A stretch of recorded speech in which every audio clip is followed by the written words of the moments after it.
about this in the NBA? A frustrating couple of days in the desert for Kevin Durant and the Phoenix Suns. Kevin's going to have to wait to really get going with his new team. It's all thanks to fluke injury during pregame warm-ups Wednesday night, moments before he was set to make his long-awaited home debut for the Suns. It was ugly, and again, such a random thing. An MRI revealed that it's a left ankle sprain for the 2014 MVP. Team says KD will be reevaluated in 3 weeks. As we say hello to our NBA analyst Kendrick Perkins. And Perk, the Suns currently hold the West's 4 seed, 3.5 game lead on the play-in field.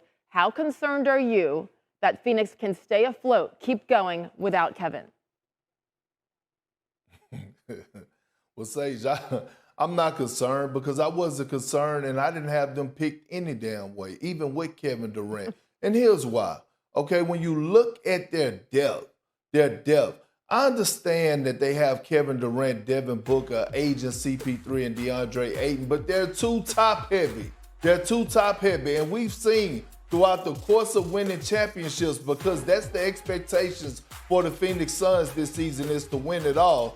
You have to have strength in numbers. You have to have a deep roster. You have to have guys that are going to help you get through playoff series and playoff games that are not your superstars or your stars. And so when I look at their depth on their roster, I wasn't a believer when Kevin Durant first got traded there. And now that he's injured, I'm definitely not a believer in them now. So were you looking ahead to potentially next year for them? Because a lot of people did begin to believe, especially when Kevin came out and was playing very well upon his introduction there in Phoenix. Yeah, but Sage, they only gave us an appetizer. Like, I need the full course meal. I don't want just the calamari. I need the full course meal. I need the steak and the salmon and the mashed potatoes.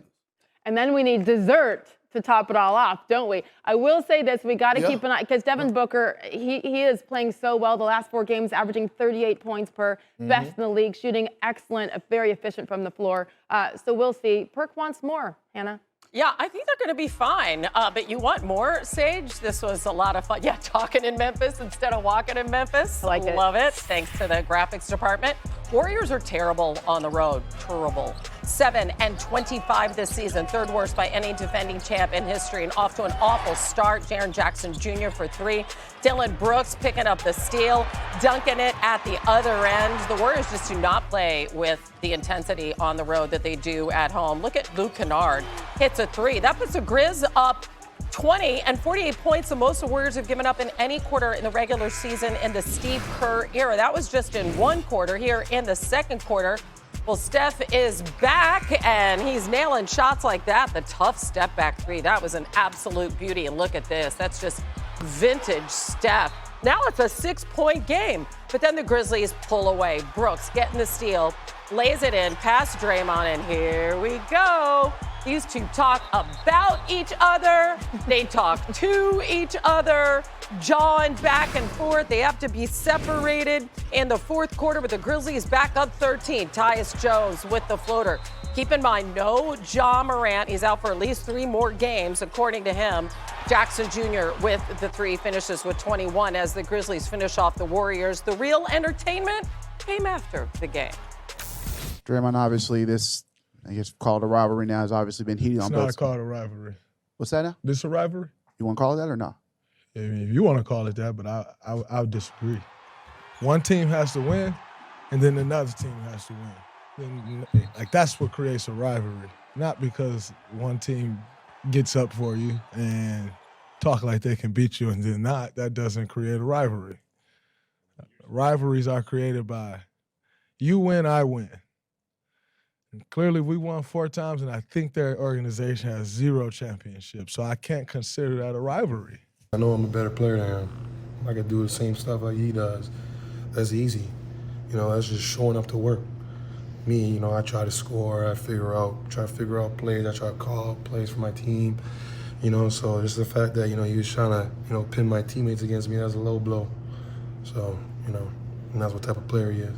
He should never talk. He's making it a rivalry. And, I just, using my name to get his podcast up, he should at least say thank you. But also the notion that this is not a rivalry, as Draymond Green said. What do you think, Perk? Well, first, can I say thank you? Thank you to Dillon Brooks and Draymond Green, the Memphis Grizzlies and the Golden State Warriors, for not sitting around here playing tag, you're it, or jersey swapping. This is what the game has been missing. We've been missing this beat. We look forward to the Memphis Grizzlies and the Golden State Warriors playing against each other. This is a rivalry. And we have to stop letting Draymond and the Warriors big brother them into saying it's not because they have 4 championships. Rivalry means competing, right? Competing at the highest level. That's what those two teams do. That's what those individuals do, along with showing emotions, along with wanting to beat one another when they get in between those lines. Matter of fact, they are the only rivalry in the entire NBA. No disrespect to the Celtics and the Lakers because we know that history, but this is great for the NBA, and we all could say that it's a rivalry. No one in their right mind would thought that we would have been talking about Dillon Brooks and Draymond Green when it came down to the Warriors in Memphis. But here we are. I know, and they've knocked each other out of the playoffs the last 2 years, so you have that. Yeah. You know, Perk, I got to ask you about the Warriors because I think there's the assumption that if they're healthy, they're just going to flip a switch. They're going to be fine come playoff time, the defending champs. But they just lost their 26th game on the road this season. What happens to this team away from home, and how concerning is that with the postseason around the corner? Well, what happened was that they never got right from the training camp incident with Draymond Green and Jordan Poole. And now all of a sudden the chemistry is gone.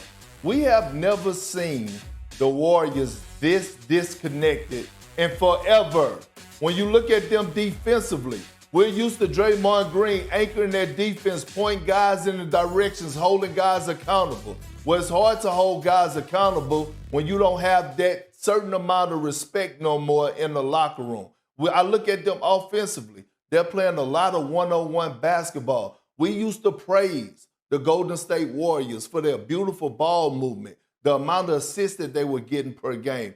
All of those things they were doing, they have went away from it. And what it goes to show me is that the chemistry is not there. And if people think they're just going to turn it on when the postseason comes, that's not how it works. When you're a contender and they know this, you want to be trending upward around this time to hit your stride going into the postseason. And they've been talking all season long about how they have to up their defensive intensity on the road. And they just quite simply have not done it. Their next 2 games are at home. Then they go on the road for 5 more. So, we will see.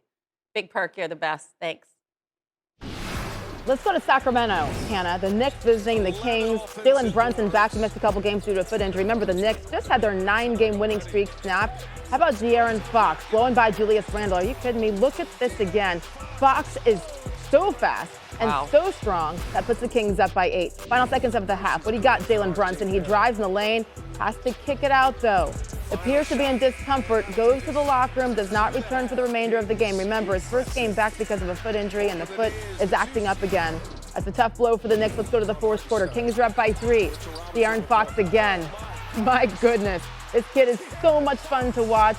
One huge reason why the Kings are true contenders in the West for the first time in forever. Domantas Sabonis, how about this? He had his 9th triple-double, 24 points, 13 rebounds, 10 assists.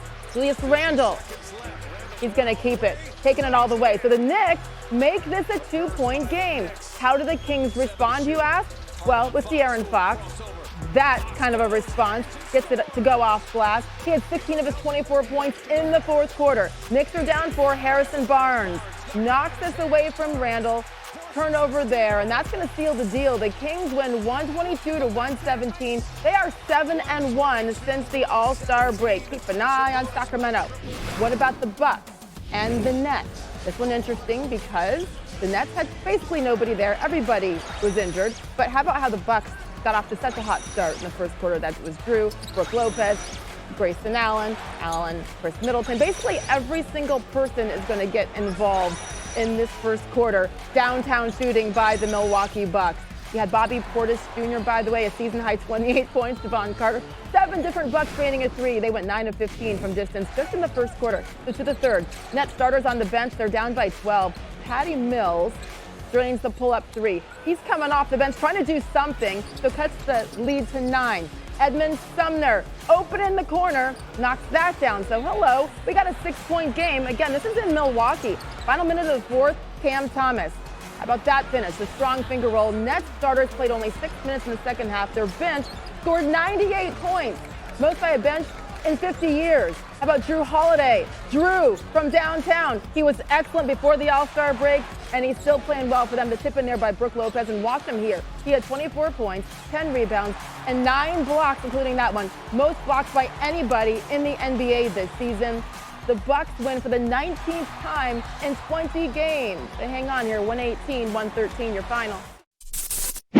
Thanks for watching ESPN on YouTube. For live streaming sports and premium content, subscribe to ESPN+.